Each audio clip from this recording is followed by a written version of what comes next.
While this is a T-rated game, this review has some adult content in it, so viewer discretion is advised.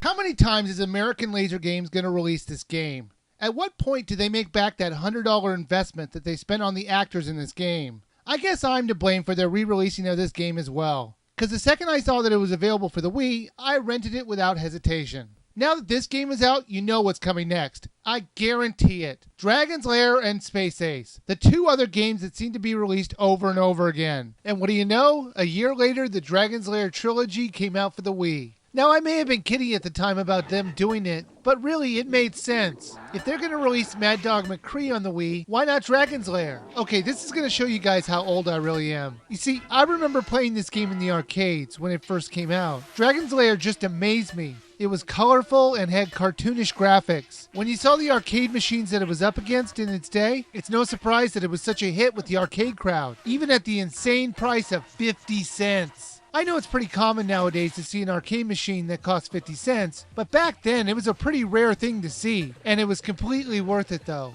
If you've never played these types of games before, it's really very simple. You just press the D-pad in the direction shown on the screen. And if you need to use your sword, you just press the 2 button. As easy as that might sound, it's really not. You're going to need to use fast reflexes to advance through the castle. It will rarely give you any leeway on pressing the wrong button, and you will see your character die on screen very often. Dragon's Lair started a brand new genre of gameplay that was all about memorization. Now, to be honest, most of the copycat games were terrible. You know, and thinking about it, most of them came out for the Sega CD, and sadly, I think I've played them all. Next to the Dragon's Lair series, the best one that I've ever played was Road Avenger. That one was done really well, and the animations were really fun to watch. The story in the first game is about Dirk the Daring, who's on a quest to rescue Princess Daphne. Wait a second, that's Princess Daphne? I gotta say, whoa, ho ho. I can see why Dirk is rescuing her. She is fine. Look at her squirming around in that gravity ball, twisting her low-cut, where was I? Oh yeah, she's been kidnapped by a dragon who wants her for some reason. I don't know. But you know what? I really can't blame the dragon. I'd want her too. The only real downside about her character is her voice. Please save me.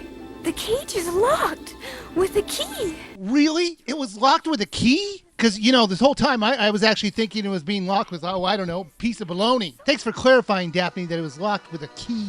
One of the best parts of Dragon's Lair was the rooms that you had to go into. It really felt, even when it was completely insane and implausible, that it was appropriate for where he was. It really felt like you were going along with Dirk on his adventure to save Daphne. Now, the Wii title has the option to play the arcade version or the home version. The home version had scenes that the arcade version had deleted from the game. One of the most famous deleted scenes was the drawbridge scene, but I could see why it was cut. It was a very simple scene that really wasn't needed. I could see the developers just wanted to get the players into the castle, and they didn't really want to focus too much on the story of how we got into it. Now, the other option that I liked in the arcade version, in comparison to the home version, was that when you died, it took you to a new room in the castle, instead of making you finish out that room until you lost all your lives. It really kept the game fresh and fun. The game's main push was memorization, and if you were good enough, you could beat the game in one try, if you remembered everything. To try and combat that, almost every room has an opposite version of it. It was a clever way to increase the amount of rooms in the castle, while still keeping it somewhat challenging. One of the great things about Dragon's Lair is the rooms were fairly small, so that meant you wouldn't have to wait too long in order to get to another room. Unlike the other games on the disc, the difficulty level wasn't as high because of the frequent checkpoints. Now, unfortunately, the same can't be said for the cluster known as Dragon's Lair 2 Time Warp. I so wanted to like this game, but this title goes so off the reservation in regards to any lick of sanity that it makes the game not at all fun to play. The story is about Dirk finding out that Princess Daphne has been kidnapped again, as it was so nicely told to us in the very first scene by his lovely mother-in-law. Kidnapped? My Daphne kidnapped again? Idiot! Don't cough! You better fight my daughter or else! She chases him down into the dragon's castle, which I was always wondering, why and how does a dragon have a castle? But whatever. He goes down to the dragon's lair and he finds Daphne being held by the evil wizard Mardrock. The wizard escapes with Daphne to a different dimension, and Dirk follows them in his own conveniently found dimension hopping machine. Dirk goes from one strange location to another. It was incredibly stupid. I'm sure some people liked it. I found it unappealing to play, and it felt like they just wanted to make an excuse to come up with some crazy level designs without the handicap of keeping it in the castle. It just didn't work. It was just too crazy at times. Also, the periods between the checkpoints were too far apart. This title wouldn't have been as bad if the sections had better checkpoints in it, because it was really frustrating to make one mistake, then have to do a section all over again, and that could take minutes to get back to where you might have just died.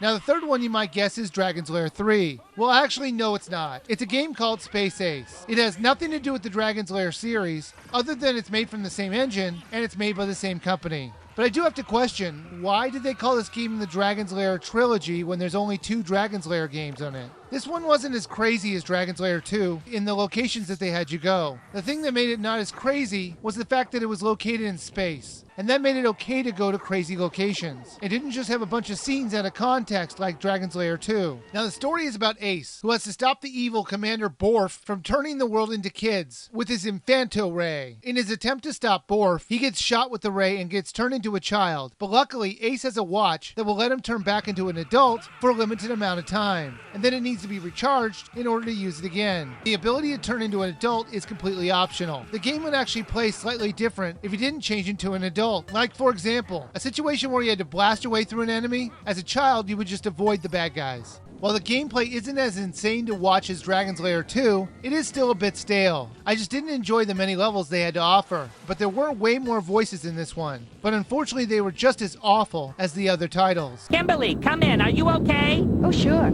I'm just kidnapped by aliens, that's all. I'll save you, Kimmy. Get me out of here! In fact, I can't think of one voice in any of these games that wasn't bad. However, to be fair, they used their fellow team members in the development team to voice the characters to save money, so it is kind of understandable. All the titles can be played with a set number of lives, or even unlimited lives is an option as well. Plus, if you want, they give you the option to sit back and just watch any of the titles from beginning to end without pressing one button. So if you're more interested in how the story is going to be played out than actually playing the game, then you will enjoy this option once. The Dragon's Lair Trilogy is a great port of the arcade machine, but does that mean it's worth the $30 the publishers are asking for it? There is about an hour and a half worth of gameplay to enjoy. You could try and beat the higher difficulty levels to increase the fun, but really its replayability is quite low. Please don't get me wrong, I love Dragon's Lair. It was really fun to go back and experience, but it just isn't worth a buy. But you should at least play it once in your life to enjoy one of the most unique arcade games ever created. So I do think it's worth a rent.